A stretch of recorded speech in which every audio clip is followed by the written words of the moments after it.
Hello and welcome to Clash of the Dice. I'm James, and this is a series of videos in which I look at an Age of Sigmar model kit in the context of the game Warcry. So by that I mean I'm going to look at which books you'll need in order to use that kit in a game of Warcry, what you actually get in the box, and what fighters you can build from the contents, and then a judgment as to whether or not I think it's good value for money for Warcry. In this video we'll be looking at the Kairic Acolytes kit. The Kairic Acolytes are part of the Tzeentch Arcanites faction, and as such they can be found in the Agents of Chaos book. Now, Arcanites, Arcanites, potato, personally I think it should be Arcanites because they're all about arcane magic and such like, so Tzeentch Arcanites. You will of course need access to a copy of the core rules, and the Tome of Champions updated a lot of the points costs across all factions, but you can go on to the list building tools on the Warhammer community website and use the Warcry Varenscribe page, which has got all of the updated and current points costs for every single unit that is usable in Warcry. So what do you get in the box? Well, you get 2 lots of 2 sprues, so 4 sprues in total, and that's enough to make 20 models.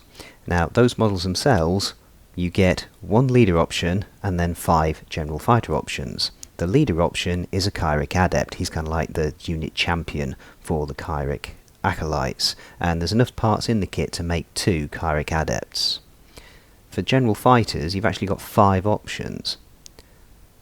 You've got a Kairic Acolyte with Cursed Blade and Arcanite Shield, Kairic Acolyte with Cursed Glaive and Arcanite Shield, Kairic Acolyte with paired Cursed Blades, Kairic Acolyte with Scroll of the Dark Arts, and a Kairic Acolyte with a Vulchark. Now, of those models, you get enough parts to make 2 with the Vulchark and 2 with the Scroll of the Dark Arts, because obviously it's the same sprues duplicated. The Kairic Acolyte with the Vulchark gets its own ability. So Warcry abilities, you roll your doubles, your triples, your quads, etc. The Kairic Acolyte with the Vulchark gets its own ability, which is a double for the Vulchark. So again, bit of option there for using different abilities from just basic fighters.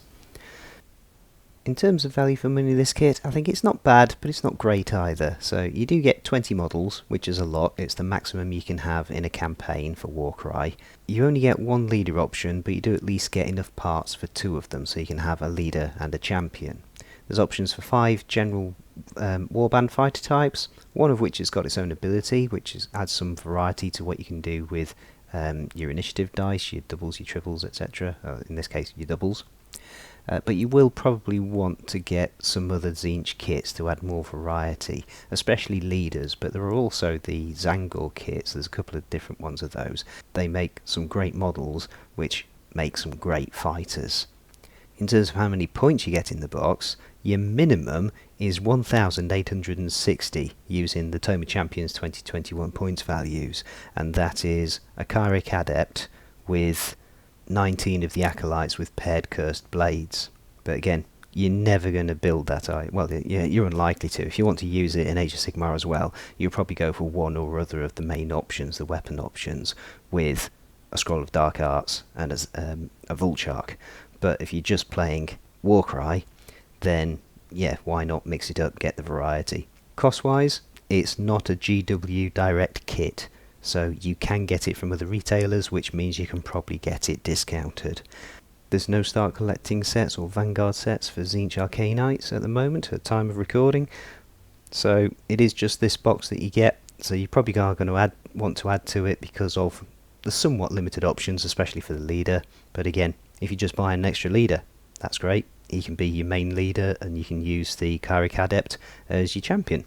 The models themselves, they're relatively new sculpts, so they've got some good detail, and unlike some of the more recent Age of Sigmar models, none of them look particularly spindly. Yeah, they're not chunky, they're not, there's certainly no Stormcast Eternal Liberators, but none of them look like they're just going to snap if you just look at them funny either. So in summary, not bad, but not great. Couple of leaders, both of which are going to be the same. Some variety in the fighters that you can get, including extra abilities. Decent number of points for the box, relatively cheap box.